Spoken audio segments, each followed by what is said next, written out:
Hola a todas y a todos.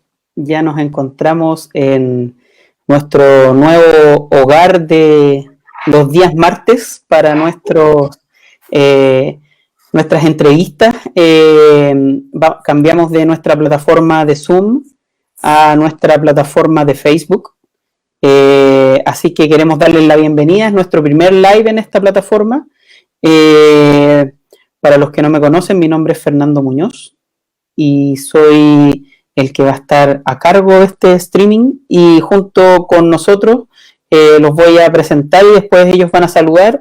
Tenemos a nuestro invitado el día de hoy, que es el doctor Luis Felipe Castelli de Campos, docente de la Universidad del Biobío. Así que bienvenido. Estamos con Felipe Herrera, nuestro colega y habitual panelista de nuestras entrevistas de los días martes, y tenemos como tercer panelista hoy día a Matías Enríquez, que también nos va a estar acompañando en este en vivo que estamos desarrollando. Así que Luis Felipe, saluda a la audiencia, bienvenido. Olá, Fernando, Felipe, Matías, a todos que están participando con nosotros, sean bienvenidos. Espero que tenhamos tempo de desfrute, de reflexão e também de discussão interessante a respeito desse tema, né, que é tão importante e tão emergente dentro da preparação de atletas paralímpicos. E gosto estar participando com vocês. Muitas graças, Fernando, novamente, Felipe, Matías, por la oportunidade, e estou à disposição. Perfecto. Caballeros. Felipe. Hola, bueno, buenas noches a todos. Muchas gracias por acompañarnos hoy día nuestro cuarto, si no me equivoco, programa de los días martes. Así que estamos muy contentos de poder también acompañarnos con Matías, ahí que nos va a aportar de todas las ciencias de la actividad física, con el entrenamiento, y con Luis Felipe, con toda la experiencia también que tiene desde su experiencia desde Brasil y con su gran hito en la vida, haber ganado la medalla de oro de los Juegos Paralímpicos de Río 2016 de fútbol 5, así que ahí también le voy a preguntar algunas cositas. Mati, ¿cómo está ahí? Todo bien por acá, aquí parchando. Bienvenido, Matías, un gusto tenerte con nosotros. Es un gusto que nos puedas acompañar. Felipe, eu não tenho a medalha de ouro dos Juegos Paralímpicos Rio 2016, pero por ocasião, depois puedo contar a história. Eu tenho a de ouro de Guadalajara 2011, que depois puedo mostrar depois. Ah, fantástico. ¿De fútbol ciego? Sí. Ah, buenísimo. La vamos a dejar pendiente para terminar, para que la atención. Luis Felipe, ¿tú siempre has estado en fútbol 5 en los mega eventos, o has participado en otro deporte? Na verdade, Fernando, eu ingressei em deporte paralímpico, a trabalhar com deporte paralímpico na universidade, nos projetos de extensão. E quando eu estava em meu terceiro ano de pré-grado, eu generei mais cercania com o professor Gorla, né? Alguns já conhecem o professor Gorla, né? Uma referência na área do esporte paralímpico e procedimentos de avaliação também. E na oportunidade foi o professor, meu orientador de teses, né? Que nós chamamos de teses em Brasil, monografia, trabalho de conclusão de curso, e me apresentou o projeto da extensão da universidade, que era o rugby em silla de ruedas. Então, meu primeiro contato com o deporte paralímpico foi em rugby de silla de ruedas. Eu trabalhei 2 anos como preparador físico desta equipe. Nós fomos campeões nacionais com a modalidade. Depois também, 1 ano passei como treinador desta equipe, também campeão nacional, né, em Brasil. E em 2008, eu tive a oportunidade também de trabalhar como preparador físico da seleção brasileira de rugby silla de ruedas. Então, em Brasil, o rugby começou em 2005, né, por volta de 2005, e minha primeira participação, né, com alguma equipe em termos de seleção brasileira, de atletas, quedou em 2008. E aí, nós tínhamos um grupo de avaliação na universidade, e este grupo realizava avaliações em diferentes modalidades, né? Eu realizava avaliações no esgrima em silla de ruedas, judô para cegos, futebol, né, de cegos. Então, Global, nós utilizávamos aí, né, nós tínhamos esse grupo de investigadores e de avaliação que entregava, na verdade, informação aos treinadores depois de a utilização de as avaliações e tudo mais. E em 2010, eu recebi a invitação para ingressar à seleção brasileira de futebol cego. Estava saindo do preparador físico, e aí, em virtude dessas intervenções que já realizávamos, tive a oportunidade, em 2010, 2011, trabalhar com um treinador, né, Ramon Pereira, foi o primeiro treinador. 2012, em virtude das minhas atividades na universidade de Magister, eu tive que me ausentar da seleção. Eles estavam em uma rotina de viagem devido aos Jogos Paralímpicos de Londres, e eu não tinha a possibilidade de estar acompanhando eles. Então, eu tive que me retirar este ano. 2013, quando assume o treinador professor Fábio Vasconcelos, aí Fábio invitou novamente a integrar a seleção brasileira, e aí de 2013 até 2017, como preparador físico e guia, né, o chamador de Brasil, e 2018 no Mundial como chefe de delegação. Então, essa é parcialmente toda a intervenção aí com o movimento paralímpico. Perfecto, o sea, has estado en un montón de actividades y deportes, así que vemos que tienes un gran bagaje en el deporte paralímpico. Felipe. Oye, Luis Felipe, tú que comenzaste ya, bueno, ya como 15 años aproximadamente en el deporte paralímpico y de alto rendimiento, ¿tú tuviste formación de actividad física adaptada en tu pregrado como profesor de educación física? ¿Tuviste antecedentes, tuviste asignatura, tuviste módulo? ¿Tú dónde estudiaste también para consultarte? Felipe, eu hice mi pregrado na Universidade Estadual de Campinas, Unicamp, né, Faculdade de Educação Física da Unicamp. Em Brasil, nós chamamos Faculdade de Educação Física, né, nós somos profissionais de Educação Física. E na graduação, eu tive contato com 3 assignaturas na área de adaptada. Nós teníamos a assinatura que era Atividade Física Adaptada, né, que estava aí associada a atividades relacionadas diretamente à pessoa com discapacidade, pero não relacionadas somente a deporte, mas em âmbito geral, conhecimentos específicos acerca das discapacidades, de âmbito fisiológico, né, de vários parâmetros.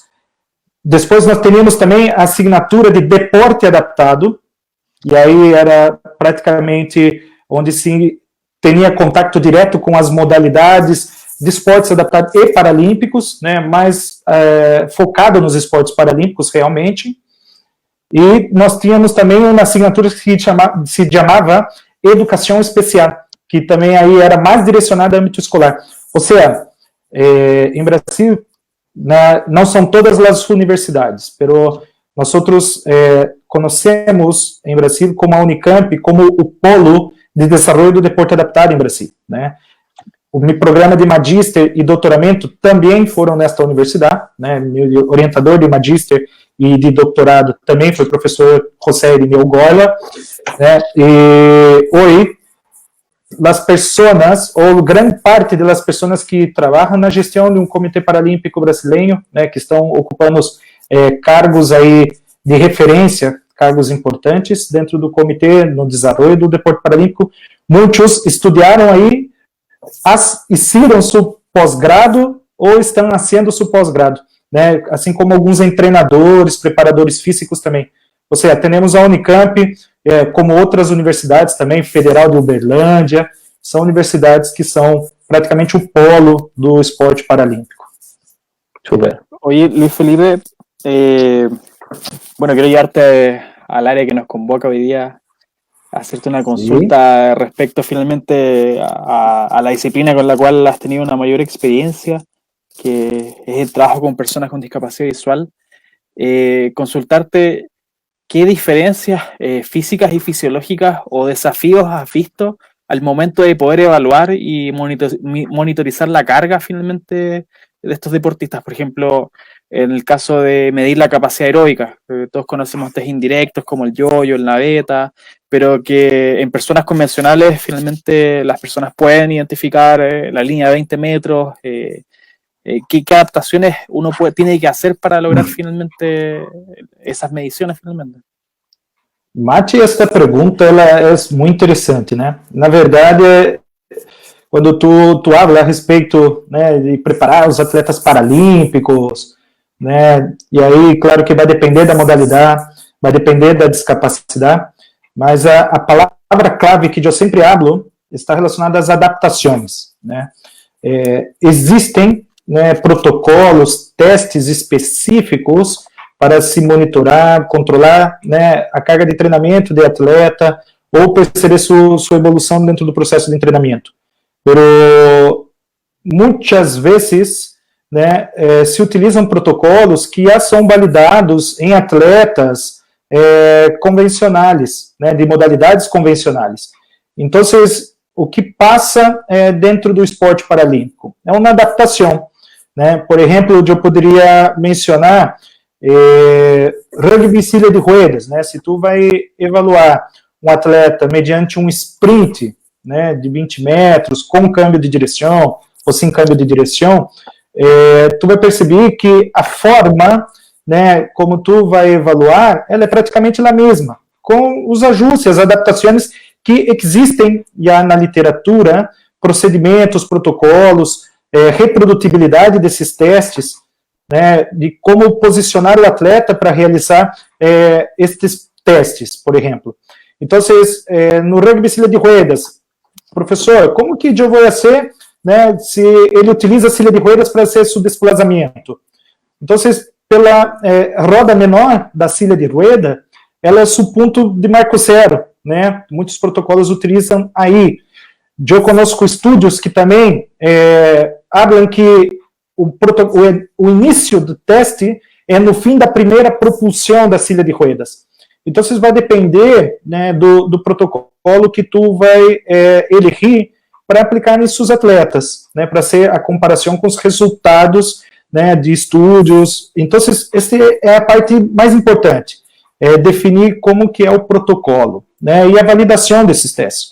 E para atletas com discapacidade visual, também não se cambia muito, né? Primeiro que eles têm elevados níveis de autonomia, né, independência para ser seus desplazamentos diários. Isso facilita também dentro dos protocolos, né? O que sim esses atletas têm, primeiro, né, assim como os outros de silla de rodas e tudo mais, eles passam por uma familiarização, né? Então, o atleta cego, ele reconhece o percurso que ele vai ser. Se é um percurso de agilidade, tem um teste que se chama 5x10, que ele vai e volve por 5 vezes. Então, como ele tem que passar a outra linha e volver, né? Ele, primeiro, se familiariza com esse percurso. Ele vai e volve. Segundo, ele tem indicações sonoras, né? São pessoas que quedam a uma margem, uma distância, né, de segurança também para esse atleta, que ele tem a capacidade de interpretar a distância que esse diamador está dele. Então, ele pode realizar esses percursos. E, por exemplo, em testes de saltabilidade, né, testes aí que podem ser indicadores indiretos de potência muscular de membro inferior, nós podemos usar muito também dos estímulos sinestésicos, né, para ensinar o movimento, nós utilizamos dos aspectos sinestésicos. Ou seja, uma grande variedade de testes, né, testes que são generais para os desportos, vêm de protocolos já validados de atletas sem discapacidade. Pero, claro que as necessidades de algum deporte, particularidades de algum deporte, fazem com que tenha que proponer, né, validação, reprodutibilidade, objetividade, né, aí os critérios científicos para proponer um teste, claro, dentro dos esportes mais específicos, como bocha adaptada, né, pode proponer um teste de precisão, né, por vezes tu vai ter que validar esse teste porque não há, né. Yo creo que en el deporte paralímpico hay el tema de la familiarización con las pruebas y sobre todo en lo que usted habla de este colectivo específico de personas con discapacidad visual, ahí es fundamental, sobre todo en ese colectivo, o sea, para poder que entienda el test y tenga una buena reproducibilidad y también esté bien estandarizado. Sim, e E essa familiarização, Martin, não, na verdade, e não necessariamente tem que ser no próprio teste, né? E sim nas atividades que se pode fazer diariamente também com esses atletas. Né?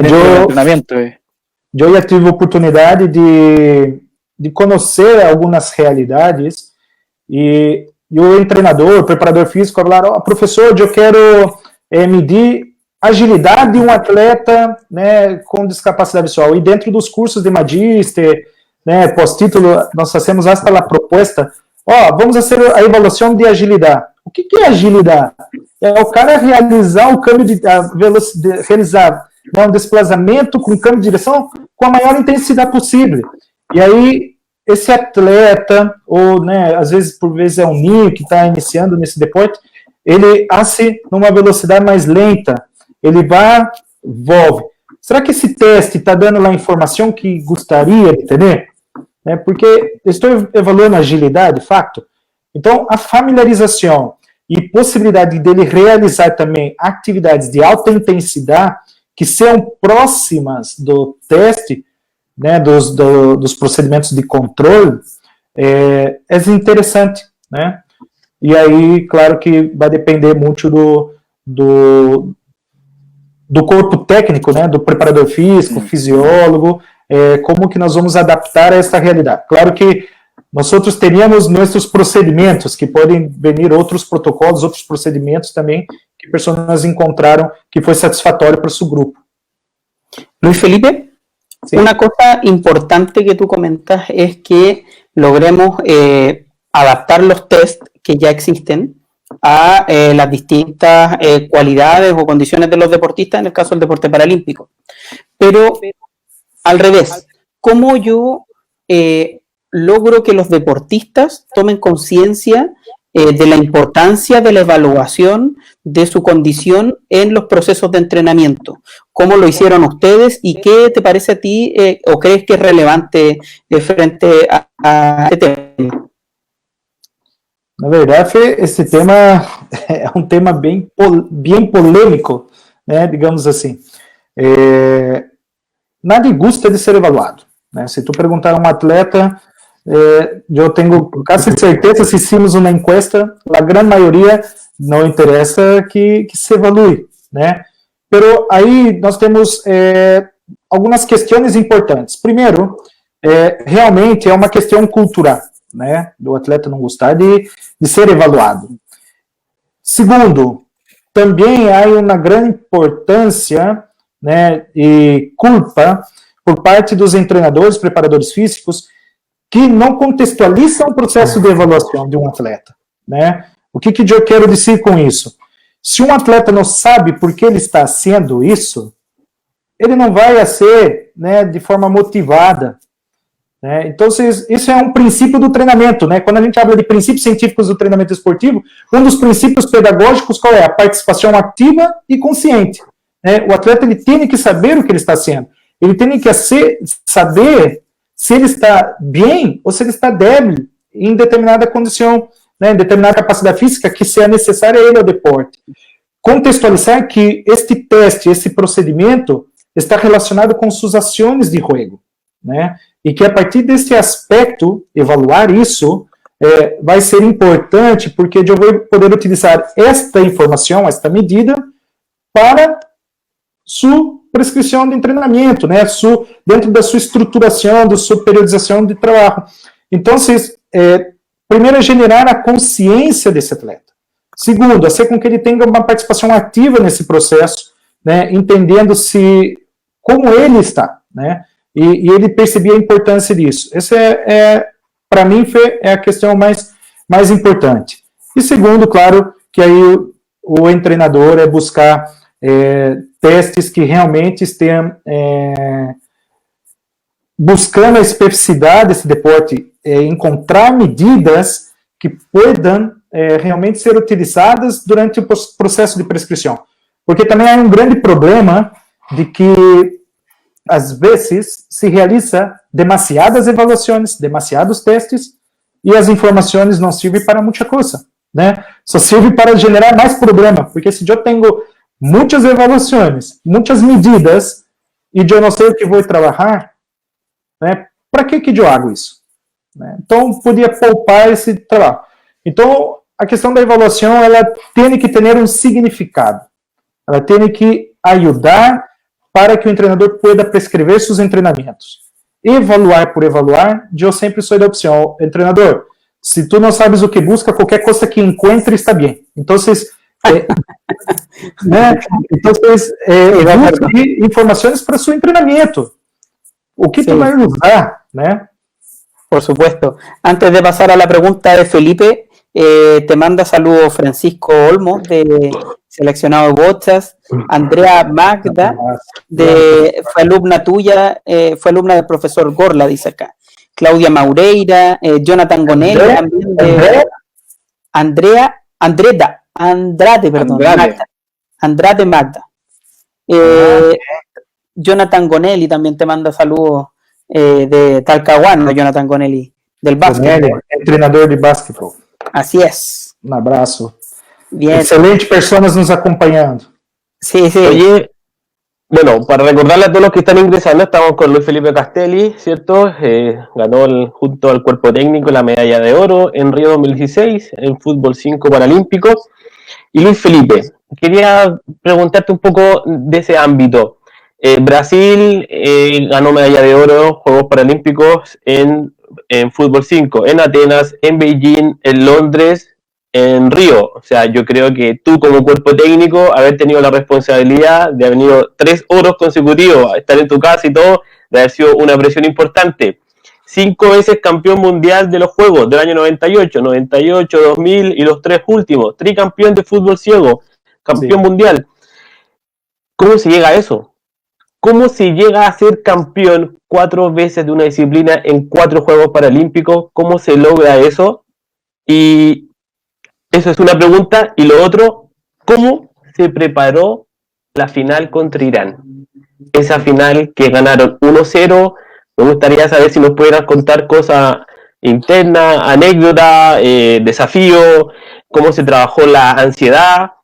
Te dejo esas 2 preguntas. ¿Cómo se logró que Brasil ha llegado a este podio impresionante? Yo estaba leyendo ahí la literatura de Brasil, 4 juegos, medalla de oro en fútbol ciego, genial. ¿Y cómo fue esa final? ¿Cómo prepararon la final contra Irán? ¿Cómo salió esa presión de ser local y todo lo que implica? Cuéntanos un poquito. Sí. Oye, quiero agregar una pregunta a eso también. No te cuelgas, no te coles. No, Castelli ahí tiene historias bien interesantes respecto también a la monitorización de la misma carga durante la competencia, y creo que sería interesante que pudiera contarlo también. Claro. Cómo fue ese trabajo ahí fisiológico y... Vamos lá. Eu tomei nota para não olvidar. Né? Vamos tentar resumir algumas percepções. Primeiro, Felipe disse que quando cheguei para assumir a seleção brasileira, em 2010, recuerde que foi o ano do Campeonato Mundial de Hereford, na Inglaterra. Ou seja, eu já cheguei com aquela questão assim, não me puseram para aprender, já me puseram direto no fogo, sim? É o ano de preparação para o Mundial. Então, dentro do deporte paralímpico, quem está nos assistindo, né, nós temos aí um ciclo de 4 anos para as principais competições. Então, nós temos Copa América, Pan-Americano, Mundial e Juegos Paralímpicos. Não na mesma sequência, mas são os 4 anos, né, das principais competições das modalidades.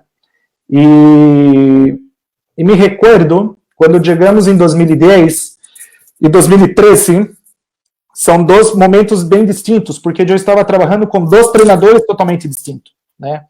E o papel do preparador físico, na verdade, é regenerar o treinador de informações e também preparar os atletas às necessidades dos treinadores, né? Então, essa primeira percepção que eu poderia deixar e falar que foi meu desafio profissional, né?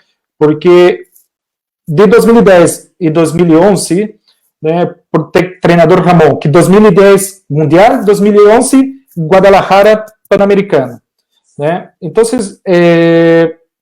Ramon tinha uma forma de trabalhar. Ele gostava de atletas mais bem posicionados, ou seja, a preparação física estava mais consolidada a esta forma de jogar. E aí, em 2013, o treinador Fábio já gostava de uma movimentação com rotação de outros atletas. Né? Tu me pontuaste, Felipe, que mirou o jogo, né, em Brasil e Irã, e tu vai perceber que durante o jogo os atletas fazem passe e eles cambiam de posição. Né? E buscando uma aproximação com futsal convencional, futebol sala convencional. Então, o futebol de 5 praticamente cambiou sua forma de jogar. E quando se cambia a forma de jogar, se cambia a forma de preparar esse atleta. Né? É um atleta que tem uma necessidade diferente, um atleta que tem agora uma demanda, uma intensidade de jogo mais elevada. Né? E o que eu posso falar dessa minha experiência, de 2013 em diante, que foi mais sequenciada, sempre quando terminava uma competição-alvo do ano, a comissão técnica se reunia e falava assim, qual é o up para o próximo ano? Nós não podemos jogar igual. Porque se jogarmos igual, as equipes vão chegar mais cercanas a nós outros ou superar. Então, nós sempre teníamos um desafio de estar evolucionando em todos os âmbitos, seja físico, técnico, psicológico e tático desses atletas. Né? Vocês vão perceber que o Brasil ele evolucionava nessas características e também na renovação de atletas que vinham já com uma característica mais útil para a forma de jogar do treinador. Por vezes o atleta podia ser fisicamente muito bem, mas se tecnicamente e taticamente ele não correspondia ao que o treinador gostaria, esse atleta não progredia. Né? Então ele tinha que ser completo para o treinador. E o que nós mais buscávamos dentro da preparação física e no âmbito da fisiologia, recordar que na fisiologia eu trabalhava também com João Paulo Borim, né, que é o professor do Comitê Olímpico Brasileiro, professor da Unicamp, e que também tem vasta experiências em modalidades convencionais. Né? E nosso desafio era esta questão da cientificidade dentro da preparação desses atletas. Né? Buscar preparar esses atletas dentro de uma cientificidade. Nós teníamos estudos, né, que foram desenvolvidos que mostravam o número de lesões desses atletas em 2010, 2011, e como depois passou a reduzir significativamente lesões musculares a partir de 2013, né, onde a questão da cientificidade, o monitoreio, o controle da carga de treinamento, permitia com que nós outros mantivéssemos esses atletas mais tempo em treinando, né, dando mais continuidade ao seu processo de treinamento. E isso era importantíssimo, respeitar a condição do atleta. Saber evolucionar não é sair de um patamar e chegar a outro, né? É subir degrau. E nós outros buscávamos esta questão, né? E preparar os atletas para as diferentes competências. Agora, toda a competição, né, que generava um cupo para os Jogos Olímpicos, né, ou as competições alvo do ano, elas sempre são demandadas de alta pressão. Né? Você tem sim ou sim uma pressão, porque em Brasil a realidade desses atletas é de que eles vivem pela modalidade, ou ganham sueldos, né, que podem viver como atletas. E a comissão técnica também, né, vivia nessa condição. Nós teríamos bônus por competência, quando ganhávamos uma competência, ou seja, teria estímulos também para tu chegar dentro de uma competência, né? E não é demagogia que eu vou falar, mas eu encontro que eu tive a oportunidade de trabalhar com treinadores excepcionais, né? No aspecto da motivação, né? Não é fácil o papel do treinador, né? E o treinador, durante a competência, tem que exercer esse rol de motivador o tempo todo, manter esses atletas focados ao processo de treinamento, né? Nós outros teníamos um comportamento como grupo, né, de ser altamente disciplinado, principalmente em âmbito de competência, né? Os atletas teriam que respeitar horários, né? Não era muito difícil, porque esses atletas já teriam percepção como atleta, né? Claro que nós sempre temos um atleta que quer escapar, ser aquelas coisas, mas o grupo como um todo era muito cerrado, né? Isso que nós falávamos, nós tínhamos um ambiente muito favorável, né? A gestão, a confederação, dava muita credibilidade e nós outros passávamos credibilidades a eles também. Então, nós trabalhávamos de forma tranquila, né? Então, dentro dessa assimilação de disciplina, né, por parte do próprio grupo dos atletas, nós outros, como comissão técnica, corpo técnico também, né, altamente disciplinados, focados na competência, quizás generava aí uma facilidade ou uma vantagem para a competência. Segundo ponto, eu penso que a questão do trabalho multidisciplinário, ele é essencial, e é o que nós outros teníamos, né? Mire, nós teníamos o treinador, auxiliar de preparação, né, do corpo tático, técnico, né, o Bamba, que era o auxiliar do treinador. Nós tínhamos preparador físico, chamador, na verdade, eu exercia a mesma função, fisiologista, nutricionista, médico e o kinesiólogo na equipe. Ou seja, nós teníamos um corpo técnico que trabalhava em diferentes âmbitos para o atendimento desse atleta, né? Por vezes a preparação física trabalhava em conjunto com a kinesiologia, né? Não só no treinamento, na reabilitação, mas na recuperação do atleta, né? O auxiliar técnico, Bamba, né? O Josinaldo Souza, um grande professor, auxiliava tanto o Fábio na questão técnica e tática de jogo, como também na preparação física. Ou seja, nós teníamos a participação desses profissionais durante o processo de treinamento. Não é fácil ter um médico à disposição para toda a sessão de treinamento. Legal. Uma nutricionista que estava fora, ia separando o jugo, a quantidade de suplementação de cada atleta. Então, teníamos intervalo, né, da competência, intervalo do treinamento, esses atletas já tinham a quantidade exata de cada um, né? Ou seja, era um trabalho realmente profissional que nós teníamos por trás. Isso faz uma diferença, porque não é a realidade de outros países, né? Então, nós pensamos também que o trabalho multidisciplinário ele era importante. Ou seja, cientificidade, trabalho multidisciplinário e o terceiro ponto, né, que eu pongo também como importante em esse processo como um todo, é que, na verdade, nós teníamos também a questão do apoio de toda a gestão. Né? A gestão, se necessitávamos de um recurso, né, tendríamos à disposição. Necessitávamos de alguma relação imediata, porque o atleta necessita de alguma coisa, estava à disposição. Ou seja, era um trabalho muito sincronizado, né? Então, eu penso que isso era muito favorável para nós outros. E também, claro que aí a questão da individualidade dos atletas que nós temos, né? Nós outros somos privilegiados pelo talento dos atletas brasileiros, que nós temos aí 2 atletas que já receberam o título de melhores do mundo. Na verdade, 3 atletas. Não sei se vocês sabem. Nós temos o primeiro atleta, que foi Misael Conrado, atual presidente do Comitê Paralímpico Brasileiro, foi o primeiro atleta melhor do mundo em futebol cego, né, por Brasil. Depois, Ricardo, depois Jefferson e volveu Ricardo.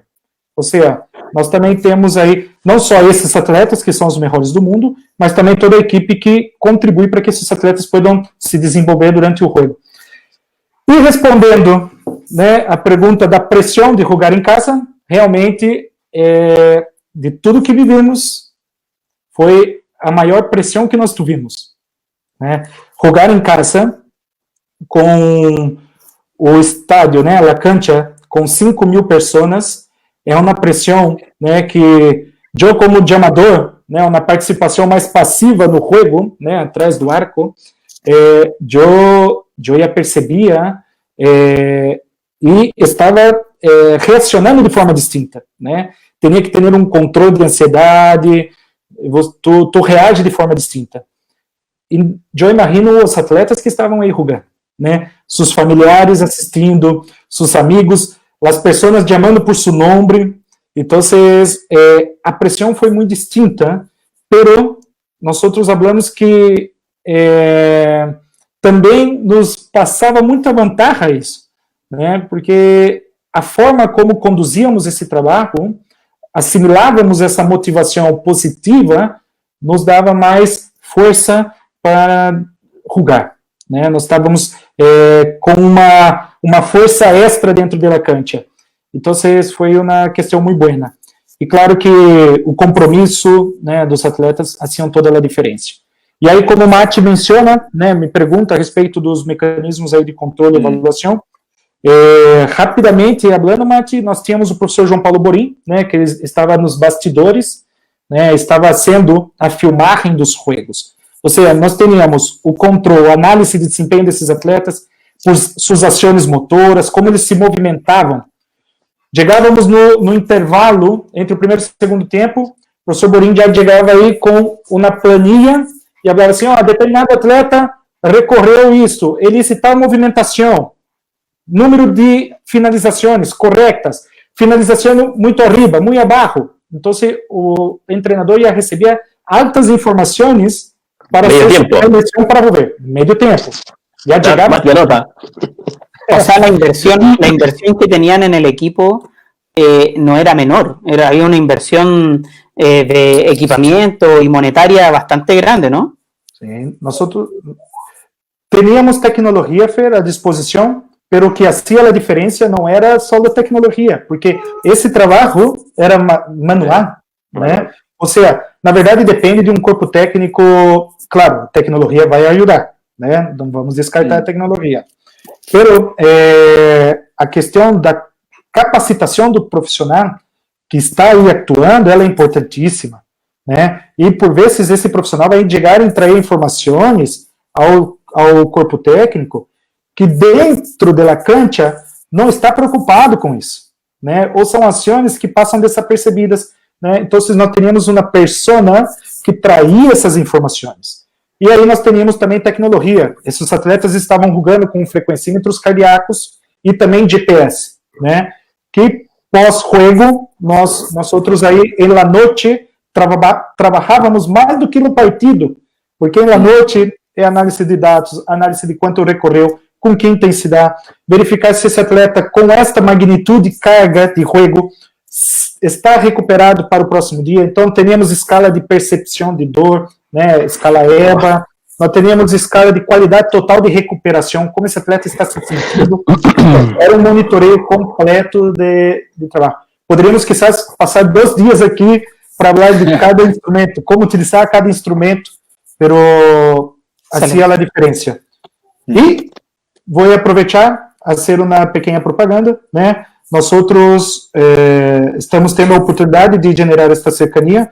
Muitas graças a vocês por abrir esta porta, né? De fazer alguns trabalhos que são similares com o Futebol 7, né? O que nós estamos fazendo não é menor, é um ponto inicial de como também iniciamos em Brasil. Eu posso falar isso porque eu passei aí praticamente 8, 9 anos à frente, né? Com os meninos. Então, eu percebo que nós outros estamos caminhando muito bem com esses procedimentos. E o Futebol 7 já está generando informações, né, algumas publicações, Mati está coordenando, né, a publicação de alguns artigos, que nós estamos, de fato, tentando compreender como se joga, quais são as características dos atletas. E quando eu cheguei em Futebol 5, 2010, não tinha material, nós outros não sabíamos como funcionava o futebol de 5, ou seja, tivemos que construir um conhecimento acerca da modalidade, e o que nós estamos fazendo agora também com o Futebol 7, né? Entendendo características dos atletas por classificação, por posição em jogo, né? Mati tem alta experiência com atletas com paralisia cerebral, eu tenho aprendido harto com vocês, né, a respeito disso, e na verdade é o ponto inicial. Se nós outros não conhecemos nossa competição, como funciona nosso deporte, não sabemos como treinar, né? Então, agregar algo. Dale, Mati. Lo que hablaba Luis Felipe respecto como a los procesos de recuperación, es súper interesante porque estos son súper específicos al tipo de discapacidad, al nivel de musculatura activada, por ejemplo, respecto a un lesionado modular alto, un lesionado modular bajo, al nivel de choque que tuvo durante competencias. Y yo creo que es un aspecto que enriquece mucho el deporte paralímpico, el conocer finalmente esta especificidad y conocer también la clasificación, que puede ser un factor fundamental a la hora finalmente de ver quién generó más alta intensidad, con quién tengo que recuperar más, con quién tengo que darle mayor énfasis. Entonces es súper interesante ese tema también, sobre todo en esta área. Sim, e Marte, vir só que nós outros aí na prática, Felipe, que na teoria tudo é hermoso, sim? Quando eu tenho a oportunidade de falar de treinamento deportivo, e nós falamos sobre treinamento e tudo mais, nós venimos com várias propostas, que os procedimentos de recuperação, que a ciência ora habla que este é o método, é a massagem, é a piscina com hielo, né? Ou é o atleta solo se alimentar e descansar, né? O que nós percebíamos na prática? Que os atletas, nem todos, por exemplo, eram adeptos à piscina de hielo. Tem atletas que realmente, né, por sua estrutura, passavam mal, não era uma atuação boa. Ou seja, esse atleta ele era poupado, né? Nós buscávamos outra estratégia para recuperar esse atleta. Outros já gostavam da piscina de hielo, né? Ou seja, ser treinador, ser preparador físico é também estar aí adepto, né? Não só aos conhecimentos científicos e estratégias, né, que a ciência traz como moderna, né, a última tecnologia, pero também conhecer seus atletas, né? E aí entra o que Mate está falando, vai depender da discapacidade do atleta, da sua estrutura, né? Porque nem todos respondem da mesma forma, né? Y ahí, Luis Felipe, ¿Sí? perdón. Y ahí, Luis Felipe, ¿hay diferencias de una persona ciega que nace con la discapacidad al que la adquiere más en el tiempo? ¿Un adquirido, un congénito en el fútbol? ¿Hay diferencias en deportistas en alto rendimiento? Felipe, mira, essa é uma discussão também um pouco longa, porque nós outros podíamos estabelecer sobre diversos parâmetros, sobre detecção de talento, e, né, até chegar ao alto rendimento. Hoje, a grande maioria dos atletas de futebol cego, futebol 5, são atletas com discapacidade adquirida, né? E claro que a questão de ser adquirida ou congênita está muito mais implicado na importância das experiências anteriores ou prévias que esses chicos receberam, né? Muitos tiveram a oportunidade, né? Vou falar do caso de Ricardo, né? Ricardo quedou cego a partir dos 7, 8 anos, né? Por desplazamento de retina.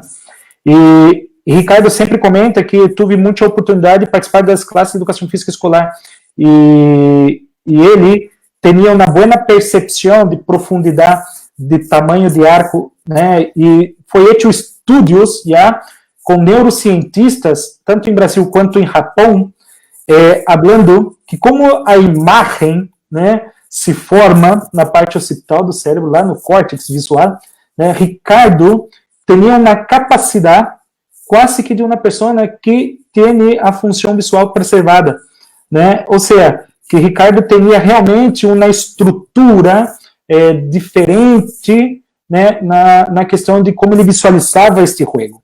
E eu penso que a questão de ser adquirido ou congênito está mais associada às experiências, e que, sim ou não, os adquiridos têm mais oportunidades, né? E claro que vai depender com quantos anos adquiriu, né, essa discapacidade visual na classificação B1, né, que nós estamos falando de atletas cegos.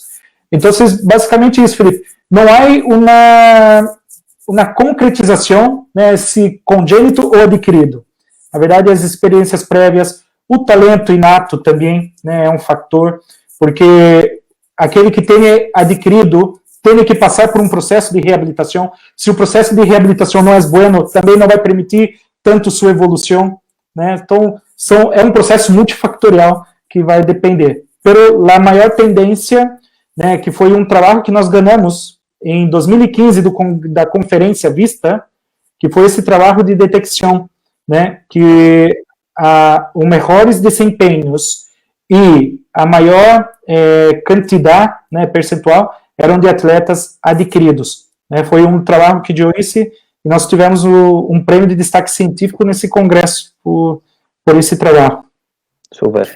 Yo creo que igual ese es un desafío, sobre todo en otros deportes, por ejemplo, el de la lesión cerebral, cuando uno ve las diferencias entre un deportista parálisis cerebral versus un daño adquirido, un traumatismo craneano, accidente cerebrovascular, que muchas veces también se ve esa diferencia, pero también se ve algunos que finalmente nacen con la discapacidad, pero que logran ciertas estrategias y ciertas adaptaciones que les permiten enfrentarse finalmente igual a igual. Pero yo creo que es un desafío en muchos deportes, no solo finalmente en el fútbol, en el atletismo, en natación. Todos. E quanto maior a variação de discapacidade no deporte, maior o desafio, sim? Porque às vezes as estratégias de controle, de monitoreio desse atleta, tanto na competição quanto em treinamento, é distinto, né? Então, é interessantíssimo. E o que nós temos aprendido muito, né, Mati, com os materiais que temos desenvolvidos com aí Futebol 7, é aprender que quizás não é só a classificação, não é a posição de jogo, mas a discapacidade, né, que vai implicar muitas vezes nas respostas diferentes, né? Antes de continuar, quiero aprovechar de mandar los saludos a las personas que están conectadas. Y antes de continuar, porque Matías tiene otra pregunta también, manda saludos Gianni Loy. Gianni da Bocha, trabaja con el profesor Francisco. Muy amigo tuyo. Natalia Pérez también nos manda saludos. Andrea, que estuvo con nosotros el domingo. Manuel Antillanca, él trabajaba en Fútbol 5 también con César Pino, fueron en la delegación a Toronto. Y también Claudia Maureira. Así que eso por mi parte por ahora. Matías, adelante con tu pregunta. Sí, no era un comentario, más que todo el tema de la variabilidad, de la discapacidad y la monitorización de carga. Mati.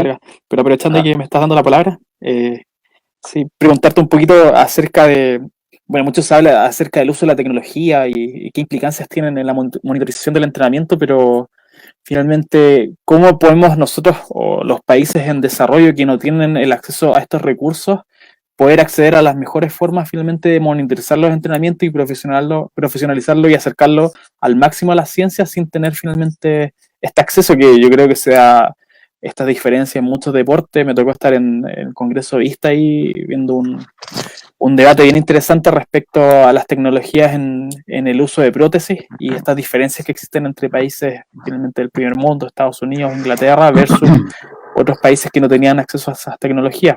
Entonces, esa es mi pregunta principalmente.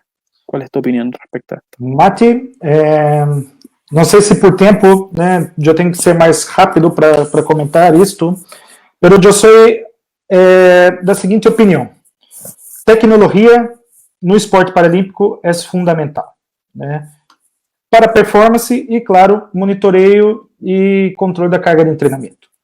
Pero nós temos o desafio de também não quedar só pendentes à tecnologia, porque eu sou adepto de que a tecnologia ajuda muito, pero se eu não sei utilizar a tecnologia,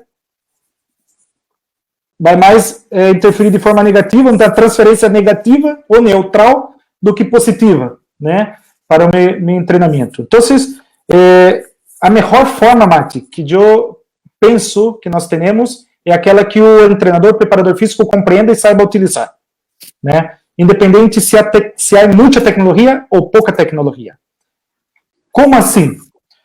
Mire, se tu mirar, né, as evidências científicas, nós vamos ver diversos estudos falando que os melhores mecanismos de controle e monitoreio de atletas são por variáveis, né, metabólicas.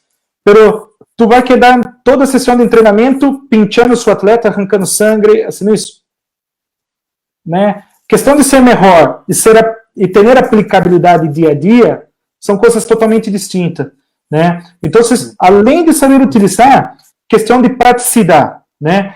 Que ferramentas são práticas e que te deem boas respostas. Né? E claro que aí nós podemos sair um pouco da tecnologia. Por que sair? Né? Eu hablo isso com propriedade ou, né, assumo a responsabilidade, Porque hoje as escalas subjetivas, seja de esforço, seja de recuperação, escala de dolores, né, fadiga neuromuscular, que são testes que se podem fazer com pouca tecnologia, né? Hoje o celular tem aplicativo que se pode fazer a avaliação de saltabilidade dos atletas. Ou seja, nós temos instrumentações que não dependem de muita tecnologia e que te dão informações muito importantes de monitoreio e carga de treinamento. Claro que quem tem tecnologia tem uma vantagem de usufruir de mais informações, pero uma análise de vídeo bem feita, né, testes validados e que pueda ser utilizado para prescrição, e saber utilizar a instrumentação, né, a qualidade total de recuperação, escala de dolor, percepção subjetiva de esforço. A percepção subjetiva de esforço, nós temos as escalas, né, para treinamentos que estão mais associadas às capacidades funcionais, né, cardiorrespiratórias. Também nós temos escala de Omni, que está associada a treinamentos neuromusculares de força. Então, assim, um único instrumento pode te limitar. Vários instrumentos vão te ajudar. Com tecnologia, mais a um. Pero se nós não temos tecnologia, que nós ao menos sepamos ao máximo utilizar os instrumentos que temos à disposição. E nós outros fomos campeões mundiais, campeões paralímpicos, sem tecnologia. A tecnologia chegou depois. Ou seja, o domínio sobre estas outras ferramentas são muito importantes, né? E como elas podem ser interpretadas. Existem suas limitações, né? Elas não vão te responder tudo, mas o que ela responde, nós outros seguimos trabalhando com essas informações. Então, a minha percepção é essa, né? O que eu penso sobre tecnologia? Essencial. Pero se eu não tenho tecnologia, antes alguma coisa do que nada. E se eu tenho alguma coisa que está acessível, escalas validadas, né, instrumentações de fácil acesso, que eu sepa usá-las da melhor forma possível e interpretar os resultados que ela está me dando. E nunca descartar a subjetividade do treinador, do preparador físico, o feeling, a cercania, essa relação entre treinador e atleta, basada em alta confiança, é fundamental também.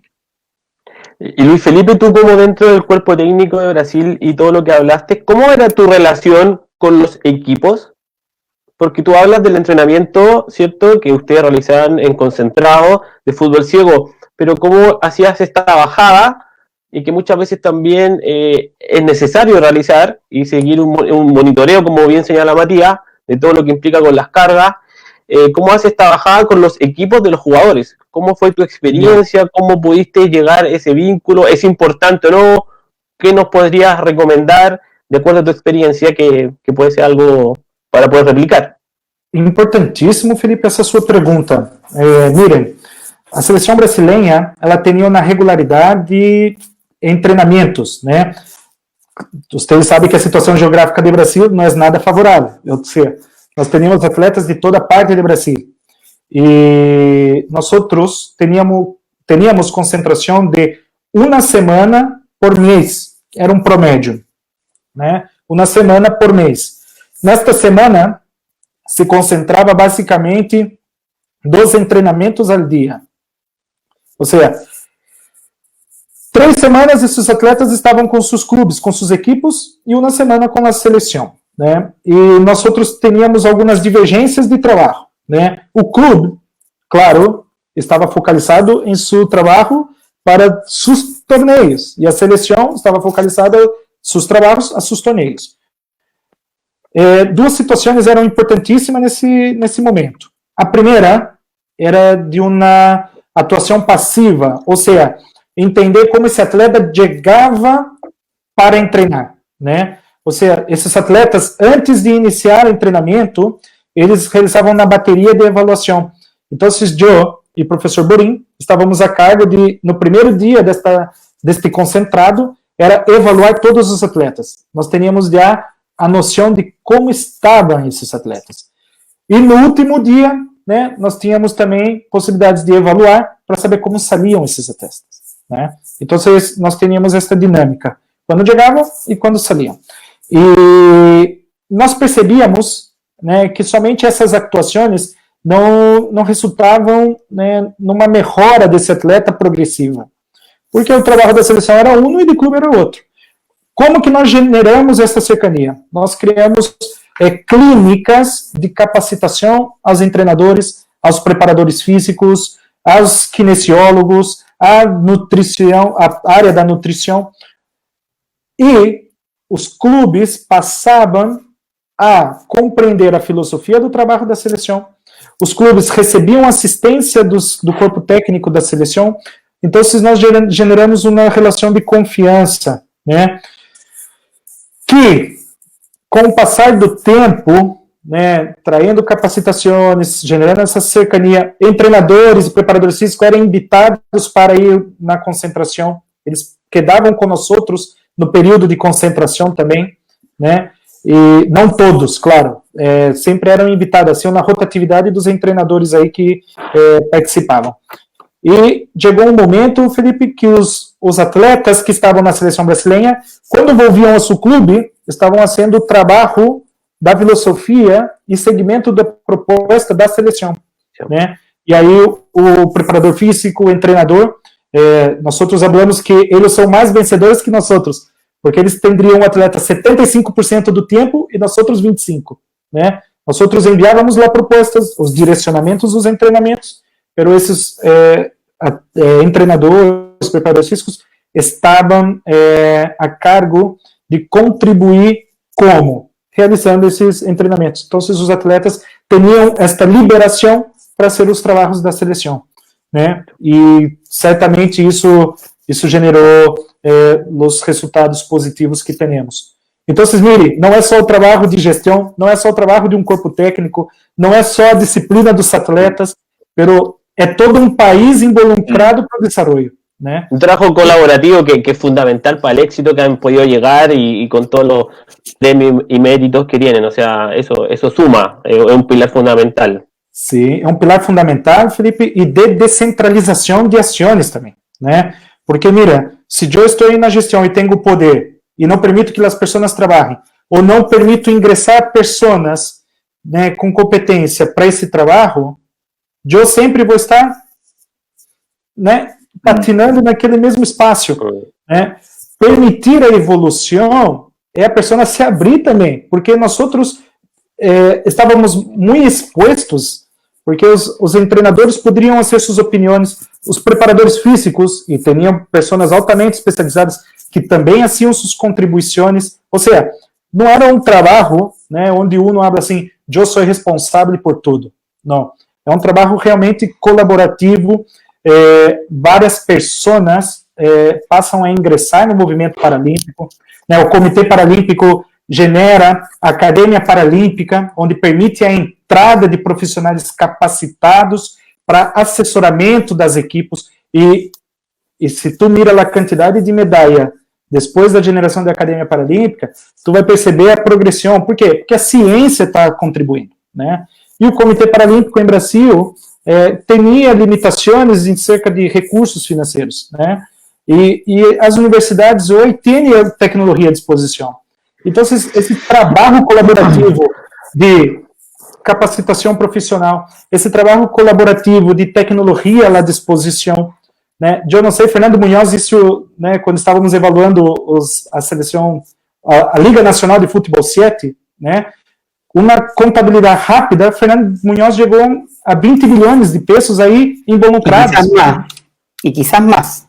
E quizás mais. Ou seja, tu não necessita disponer desse recurso para evoluir. O que tu necessita de pessoas que possam aportar. Para isso, nossa filosofia de trabalho é estar à disposição para crescimento, senão não vamos crescer, né? Luis Felipe, te quería hacer dos preguntas y yo creo que por el tiempo ya vamos a tener que ir cerrando, pero ha estado súper interesante. Te quería hacer dos preguntas, una que está aquí en el chat y otra personal.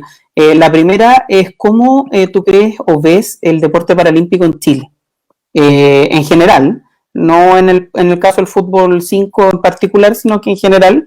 Y la otra pregunta que la hace Natalia Pérez es cómo es el proceso de búsqueda de talentos de deportistas en Brasil. o en semilleros, o cómo lo hacen. Entonces, te lo planteo en esas dos líneas para que podamos desarrollar estas temáticas. Fê, na verdade, sim, eu conosco muito pouco, né, do deporte paralímpico em Chile, né, poderia estar falando alguma coisa que não corresponda. Então, vou ser muito cuidadoso como vou falar, do que eu tenho mirado, né, de forma geral. De forma geral, eu penso que nós estamos em processo de evolução, né? De forma geral, eu posso falar que o que Chile vive hoje é o que o Brasil estava há algum tempo atrás, né? Claro que tomando as devidas proporções, né? A atleta de natação Macarena falou uma coisa muito importante, né? A plata, recurso financeiro, ela é fator essencial para o desenvolvimento de um deporte no país, né? E esta plata vem de políticas públicas, leis de incentivo ao esporte, ou seja, há uma necessidade de melhorar todas essas estruturas, né? Ter um aporte maior ao deporte. Há uma necessidade de buscar mais cientificidade dentro do esporte, né? Os teres estão mais cercanos no dia a dia. Eu percebo que nós estamos trabalhando com deporte em um contexto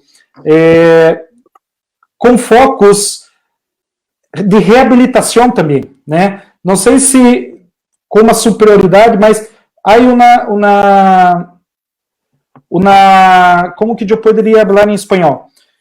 Quando tu pensa em ciência de deporte, muitas vezes esse caráter mais assistencialista, né, a visão como o treinador mira seus atletas, ou como os atletas se portam como atletas, né, vai gerando uma modificação também no processo, né? Ou seja, nós necessitamos de treinadores mais empoderados, né, sobre deporte, sobre ciência de deporte. Nós necessitamos ter mais trabalhos multidisciplinários dentro destes deportes, né, saindo desse contexto onde tu tem uma atuação majoritária de kinesiólogos. Eu não estou falando mal, não me interpretem mal, mas o trabalho multidisciplinário, nutricionista para cada deporte, porque como o Mate pontua, cada discapacidade exige uma atuação e um conhecimento distinto de um profissional, né? Ou seja, ter corpos disciplinares para as diferentes modalidades deportivas, ela é importante, né? Hoje, os atletas têm que ter uma compreensão e uma disciplina melhor como atleta.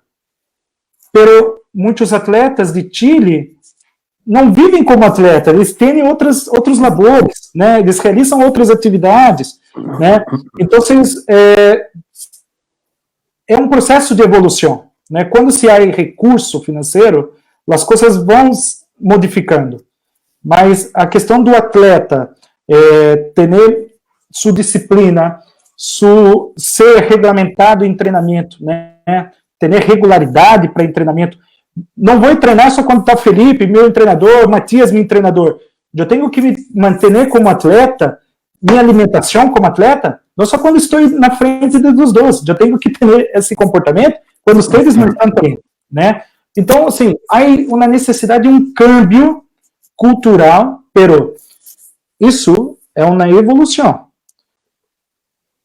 Felipe, mas essa necessidade de câmbio tu habla em que sentido? Em sentido quando miramos os top 5 do mundo, né? O que os top 5 do mundo fazem? Eu sempre, né, me reporto, queremos ser tão bueno quanto eles. O que eles fazem? Eles têm recursos, eles têm equipe disciplinário, eles têm treinadores que se capacitam o tempo todo, eles têm atletas que têm, né, disciplina como atletas, são favoráveis, né, ter talentos, ou seja, há uma gama de fatores. Mas em Chile, eu percebo que nós estamos evoluindo em vários aspectos, né?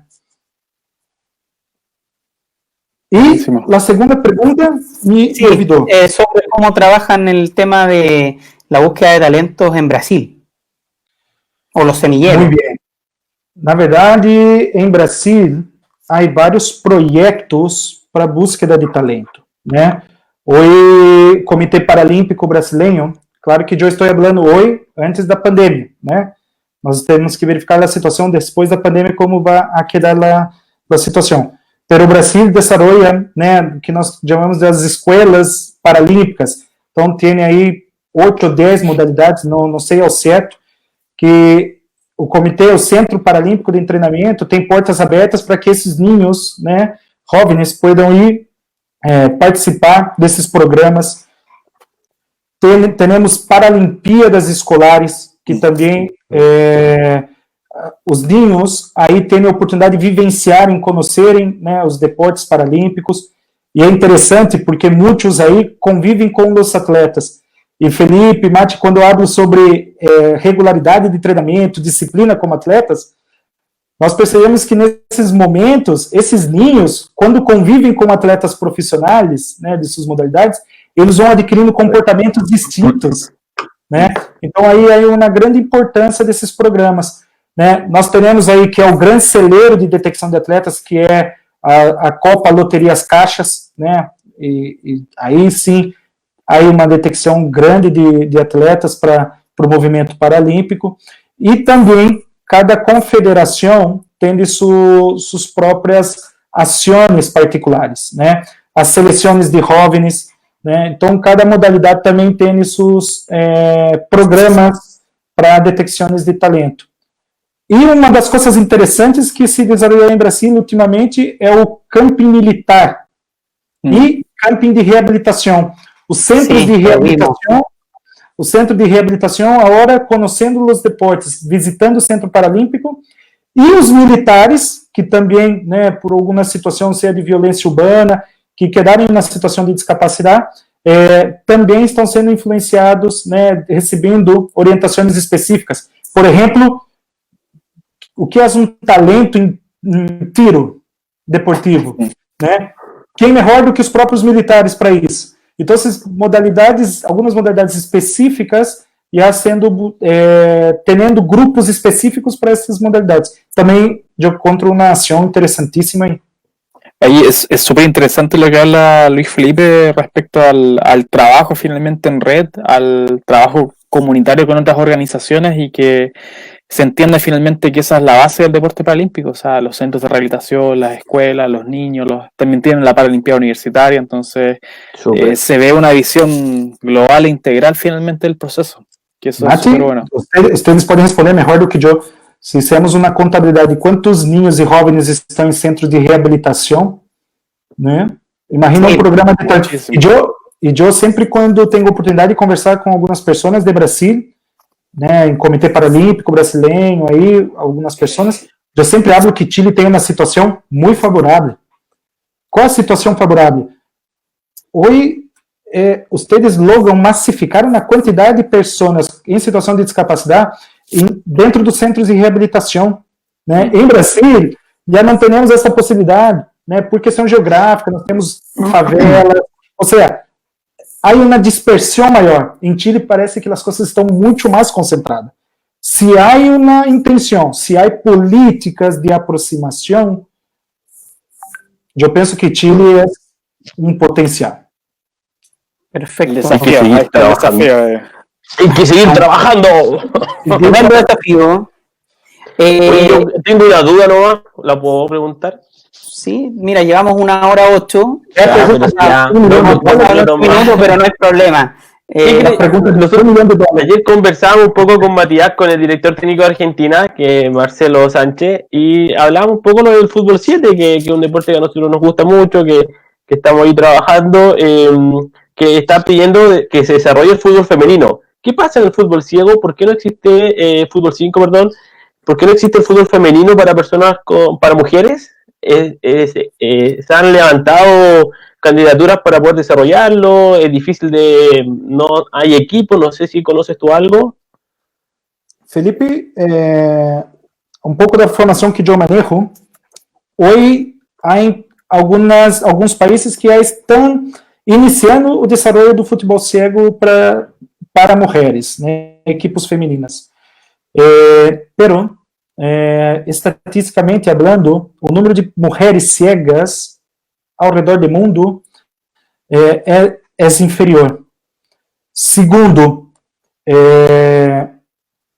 o futebol 5 é um deporte de altíssimo contato físico. Então, não é tão atrativo, né, para o futebol, as mulheres jogarem esse futebol. E terceiro ponto, né, principalmente aí de Brasília e alguns países que nós conhecemos, é que tu recebe bolsa atleta, beca, né, por ser atleta. E onde está esta plata? Em modalidades como atletismo, natação, judô. Então, há uma tendência dessas mulheres que têm, né, a classificação B1, principalmente, em buscar oportunidades em deportes que ela pueda ter aí uma recompensação financeira.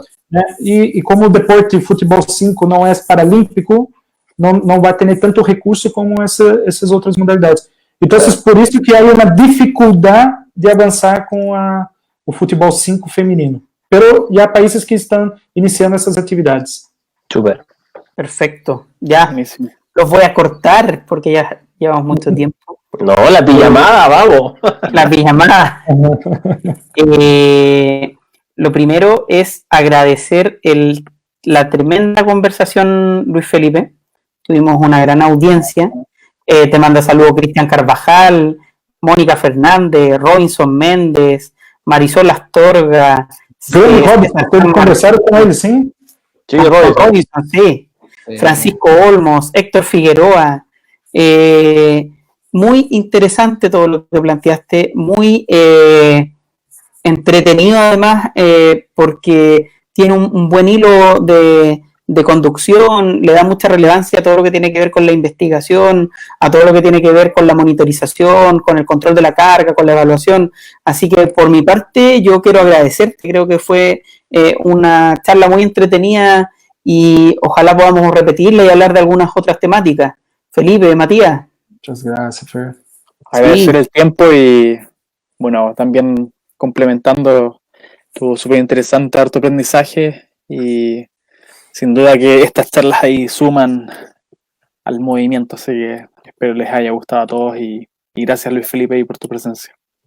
Gracias. Igual. Gracias Luis Felipe por compartir también, eso es importante, ser solidario con esto, tú quieres también compartir siempre la información, ya sea artículos, libros, etcétera, y eso también para nosotros que a lo mejor estamos partiendo, llevamos unos añitos, pero vamos de a poco creciendo, para nosotros es súper importante, así que te lo agradecemos de verdad, creo que es un aporte para el deporte paralímpico chileno, nos va a permitir también poder crecer desde la formación, desde la academia, desde los científicos, así que esperemos que tenerte en Chile mucho tiempo más, y te mando un abrazo grande, te estimo mucho a ti y a tu familia, a tu pequeño hijo Lorenzo, estás pasando por una etapa bonita de ser padre, Fernando también aquí, Fernando también, fue papá hace poquito, yo Martín está durmiendo, el Mati, bueno, algún día aquí, y un futuro, ahí pronto. Y sí que eso, te mando un abrazo grande desde Viña, a tu señora, a Lorenzo, y eso, pues, bueno, estos tiempos de cuarentena nos permitió masificarnos también, conocer nuestra sociedad, los dejamos a todos invitados, a las personas que quieran participar de nuestra sociedad, se pueden inscribir a través del correo, ahí está Fernando pasando el generador de caracteres abajo, donde el correo es sociedad, sochiafachile@gmail.com, pueden enviar sus datos con el currículum abreviado, posterior a eso les vamos a mandar la respuesta del directorio y los dejamos invitados para el día jueves 21 de mayo para nuestro live en Instagram, que vamos a estar con la gran Tamara Leonelli, tenimesista ganadora de oro en Lima 2019. Vamos a estar ahí conversando con ella, su gran historia, y vamos también a conocer un poco del tenis en silla de ruedas. ¿Bien? Tenis de mesa. Tenis de mesa, perdón. Tenis de mesa. Tamara Leonelli, tenimesista, clase 5, tremenda deportista, me tocó conocerla en Toronto, así que tremenda deportista que tenemos para el jueves, y también dejar extendida la invitación a todos los que quieran seguirnos en nuestras redes sociales, a contarles también que vamos a seguir teniendo otras actividades, extenderle también la invitación nuevamente a Luis Felipe, sería interesante hablar de otros temas también, y podemos invitar a otros panelistas. Gracias, Mati, también por la colaboración, fueron muy interesantes tus preguntas, y nos vemos en otra oportunidad. Fernando, Luis Felipe. gracias. Sí, Muchas sí, gracias. perdón. Solo para encerrar, o prometido a Felipe, voy a mostrar para Felipe. Uy, sí, a mí me gustan las medallas. Un minuto. Un minuto, a ver. Ya pasó un minuto. No, todavía no, No, tenemos tiempo, tranquilo. tenemos tiempo. Esa es de buenísima. Guadalajara. Guadalajara, 11, México. en México. Y tiene Esta ruido, medalla- ¿no? ¿Braille, No. ruido? ¿No? Esta no. Pero pesada. Oye, sí, es pesadita. Miren, Guadalajara 2011. o que passou? Muy Um bonita. atleta de Brasil teve uma lesão uma semana antes de viajar. Ele se acidentou e ele não pôde viajar. E nós não podíamos ingressar outro atleta. Então, viajamos para Guadalajara com um atleta menos. No. E nesta ocasião, quem recebe a 10ª medalha era o chamador. Então, eu fui contemplado depois em 10 anos com uma única medalha. Buenísimo, está bien. Justo. La reliquia es. No, está bonita. Bonito recuerdo. Después Lorenzo va a andar corriendo con ella, estoy seguro. Está bem. Felicitaciones. Muitas graças, chicos, pela oportunidade. Estamos sempre em contato. Muitas graças por tudo. Gracias a ti. Gracias a Y todos. estamos en contacto. Vamos Cuídate. fuera del aire en 3 segundos. 3, 2, 1. ¡Buena noche!